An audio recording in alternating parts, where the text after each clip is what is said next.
आप सभी को जय श्री कृष्णा, राधे राधे। तो इससे पहले हमने सुना अध्याय 5वां और 6वां अध्याय पुरुषोत्तम मास के महात्म्य की कथा। अब हम सुनते हैं अध्याय 7 के महात्म्य की कथा पुरुषोत्तम मास की, है ना। तो सूत जी बोले, हे तपोधन, आप लोगों ने जो प्रश्न किया है वही प्रश्न नारद ने नारायण से किया था। सो नारायण ने जो उत्तर दिया वही मैं आप लोगों से कहता हूँ। नारद जी बोले, विष्णु ने अधिमास का अपार दुख निवेदन करके जब मौन धारण किया, तब हे बद्रीपते, पुरुषोत्तम ने क्या किया सो इस समय आप हमसे कहिए।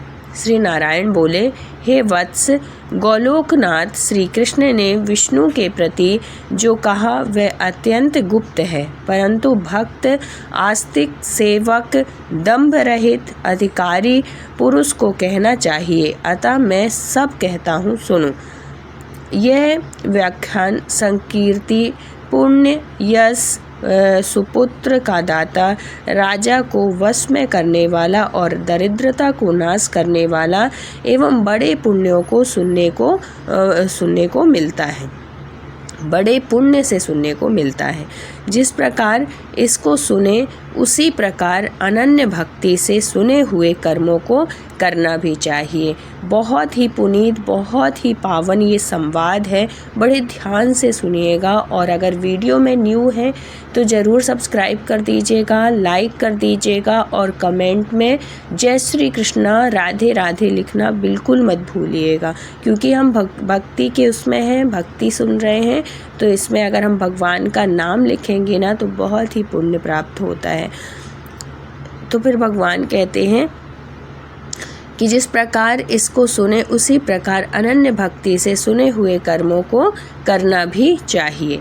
श्री पुरुषोत्तम बोले, हे विष्णु, आपने बड़ा अच्छा किया जो मलमास को लेकर यहाँ आए। इससे आप लोक में कीर्ति पावेंगे। आपने जिसका उद्धार स्वीकार किया उसको हमने ही स्वीकार किया, ऐसा समझें। अतः इसको हम अपने समान सर्वोपरि करेंगे। गुणों से, कीर्ति के अनुभव से, पराक्रम से, भक्तों को वर देने से और भी जो मेरे गुण हैं उनसे मैं पुरुषोत्तम जैसे लोक में प्रसिद्ध हूँ। वैसे ही यह मलमास भी लोकों में पुरुषोत्तम करके प्रसिद्ध होगा। जो मेरे में जितने गुण हैं वे सब आज से मैं इसे दे दिए। पुरुषोत्तम जो मेरा नाम लोक तथा वेद में प्रसिद्ध है, वह भी आपकी प्रसन्नता का अर्थ आज मैंने इसे दे दिया। हे मधुसूदन, आज से मैं इस अधिमास का स्वामी भी हुआ। इसके पुरुषोत्तम इस नाम से सब जगत पवित्र होगा। मेरी समानता पाकर यह अधिमास सब मासों का राजा होगा। यह अधिमास जगत पूज्य एवं जगत से वंदना करवाने के योग्य होगा। इसकी पूजा और व्रत जो करेंगे उनके दुख और दारिद्र्य का नाश होगा।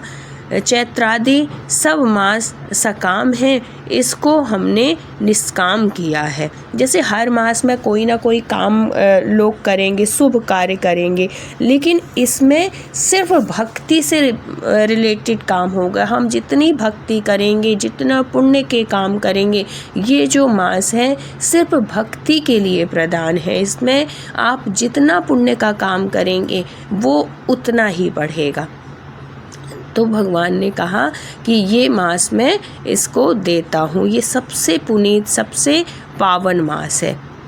इसको हमने अपने समान समस्त प्राणियों को मोक्ष देने वाला बनाया है। जो प्राणी सकाम अथवा निष्काम होकर अधिमास का पूजन करेगा, वह अपने सब कर्मों को भस्म कर निश्चय मुझको प्राप्त होगा। जिस परम पद प्राप्ति के लिए बड़े बड़े भाग्य वाले ब्रह्मचारी लोग तप करते हैं और महात्मा लोग निराकार व्रत करते हैं, लोग फल पत्ता वायु भक्षण करके व्रत करते रहते हैं और काम क्रोध रहित जितेंद्रिय रहते हैं, वे और वर्षा काल में मैदान में रहने वाले, जाड़े में शीत, गर्मी में धूप सहन करने वाले मेरे पद के लिए यत्न करते रहते हैं। यह गरुड़ध्वज, तब भी वे मेरे अव्यय परम पद को नहीं प्राप्त होते, परंतु पुरुषोत्तम के भक्त 1 मास के ही व्रत से बिना परिश्रम जरा मृत्यु रहित उस परम पद को पालेंगे। जो इतनी कठिनता, इतना तप करने में भी जो नहीं मिलता, वो इस मास में व्रत जो करते हैं, जो नियम लेते हैं, जो पुण्य धर्म करते हैं, उसका फल इसमें मिल जाएगा। सिर्फ 1 महीने करने में, आप 12 महीने करते हैं, जितना फल नहीं मिलेगा उतना 1 महीने आप पुण्य करके ये फल प्राप्त कर सकते हैं, ऐसे भगवान कृष्ण ने कहा। यह अधिमास व्रत संपूर्ण साधनों में श्रेष्ठ साधन है और समस्त कामनाओं के फल की सिद्धि को देने वाला है। अतः इस पुरुषोत्तम मास का व्रत सबको करना चाहिए। हल से खेत में बोए हुए बीज जैसे करोड़ों गुना बढ़ते हैं, तैसे मेरे पुरुषोत्तम मास में किया हुआ पुण्य करोड़ों गुना अधिक होता है।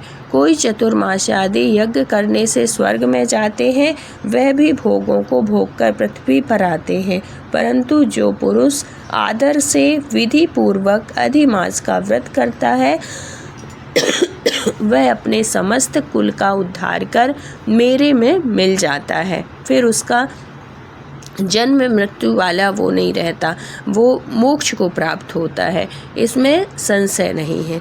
मुझे प्राप्त होकर प्राणी पुनः जन्म मृत्यु भय से मुक्त एवं आदि व्याधि और जरा से ग्रस्त संसार में फिर नहीं आता।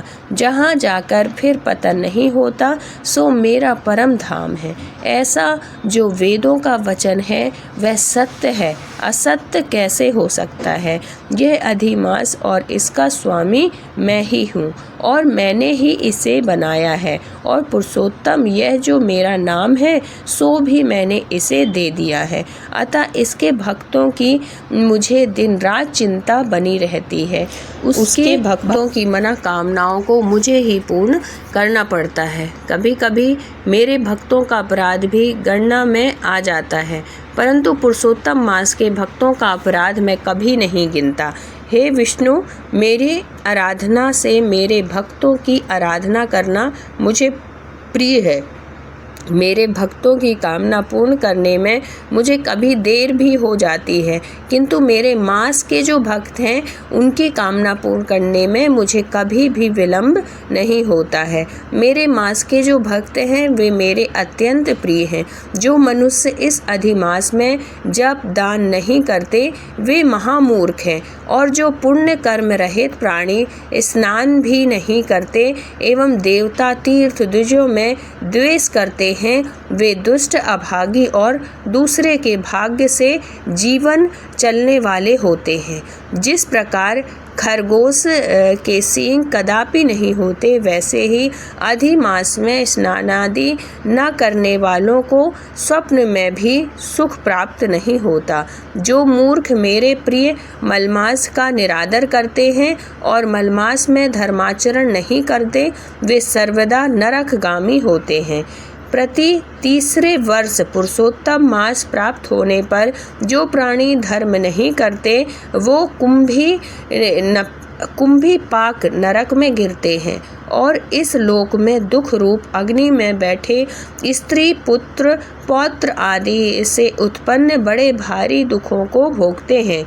जिन प्राणियों को यह मेरा पुण्यतम पुरुषोत्तम मास अज्ञान से व्यतीत हो जाए, वे प्राणी कैसे सुखों को भोग सकते हैं। जो भाग्यशालिनी स्त्रियां सौभाग्य और पुत्र सुख चाहने की इच्छा से अधिमास में स्नान दान पूजन आदि करती हैं, उन्हें सौभाग्य संपूर्ण संपत्ति और पुत्रादि यह अधिमास देता है, जिनका यह मेरे नाम वाला पुरुषोत्तम मास दानादि से रहित बीत जाता है, उसके अनुकूल मैं नहीं रहता और न उन्हें पति सुख प्राप्त होता है। भाई पुत्र धनों का सुख तो उसे स्वप्न में भी दुर्लभ है। अतः विशेष करके सब प्राणियों को अधिमास में स्नान, पूजा, जप आदि और विशेष करके शक्ति के अनुसार दान अवश्य करना चाहिए। जो मनुष्य इस पुरुषोत्तम मास में भक्ति पूर्वक मेरा पूजन करते हैं, वे धन, पुत्र और अनेक सुखों को भोगकर पुनः गोलोक के वासी होते हैं। मेरी आज्ञा से सब जन मेरे अधिमास का पूजन करेंगे। मैंने सब मासों से उत्तम मास इसे बनाया है, इसलिए अधिमास की चिंता त्याग कर हे रमापते, आप इस अतुलनीय पुरुषोत्तम मास को साथ लेकर अपने बैकुंठ में जाओ। श्री नारायण बोले, इस प्रकार भगवान श्री कृष्ण के मुख से रसिक वचन श्रवण कर विष्णु अत्यंत प्रसन्नता पूर्वक इस मलमास को अपने साथ लेकर नूतन जलधर के समान श्याम भगवान श्री कृष्ण को प्रणाम कर गरुड़ पर सवार हो शीघ्र बैकुंठ के प्रति चल दिए। तो ये होता है 7वां अध्याय पूरा। अब आगे वीडियो में आप सुनेंगे पुरुषोत्तम मास के 8वें अध्याय के महात्म्य की कथा। तो अगर जानकारी अच्छी लगी हो, कथा बहुत अच्छी लगी हो, तो वीडियो में न्यू है तो ज़रूर सब्सक्राइब कर लीजिएगा, लाइक कर दीजिएगा और अपनों तक शेयर करिएगा। कितना अधिक महात्म्य है इस पुरुषोत्तम मास का, जो कि आपने इस वीडियो में सुना। तो अपनों तक ज़रूर शेयर करिएगा, क्योंकि अभी भी समय गया नहीं है, अभी भी कुछ समय बचा हुआ है। अगर अभी तक आपको ये सब जानकारी नहीं थी, अब जानकारी मिल गई है, तो अभी भी आप पुरुषोत्तम मास में दान, पुण्य, धर्म, स्नान आदि करके और अच्छे से अच्छे कर्म करके हम अपने पुण्य को बढ़ा सकते हैं, क्योंकि बहुत ही पुनीत, बहुत ही पावन महीना है। और ये महीना हर साल नहीं आता, 3 साल के बाद आता है। तो 3 साल में कौन क्या हो जाए कुछ नहीं पता, आगे वाले समय का कुछ नहीं पता। तो जो सौभाग्य अगर हमें अभी मिल रहा है तो इसको गंवाइए नहीं। बहुत ही पुनीत, बहुत ही पावन महीना है। अच्छे अच्छे कर्म करिए, अच्छे अच्छे दान धर्म, जितना आपकी हैसियत हो, जितनी आपकी श्रद्धा हो, उतने करते रहिए, क्योंकि इस महीने में किया गया दान, पुण्य, धर्म ना कई गुना फल हमें प्रदान करता है। तो अपने विचार अच्छे रखिए, सोच अच्छी रखिए, सबके प्रति अच्छा करने का सोचिए, जीवों के प्रति कल्याण की भावना सोचिए, उनके लिए अपने घर के सामने पानी की व्यवस्था करिए, क्योंकि गर्मी बहुत ज़्यादा पड़ रही है। तो हम प्राणी तो बात करके बोल के हम पानी मांग सकते हैं, लेकिन जो हमारी गौ माता है, जो पशु पक्षी है ना, ये बोल के नहीं कर सकते। तो हर कोई अपने घर के सामने पानी की व्यवस्था ज़रूर करिए। जानवरों के लिए कुछ दान, मतलब कुछ खाने पीने की व्यवस्था करिए, जिसमें कि वो बेचारे भूखे प्यासे ना रहें, और है तो जितना हो सके दान पुण्य करिए। तो अगर जानकारी अच्छी लगी हो तो प्लीज़ लाइक, शेयर और सब्सक्राइब करिएगा।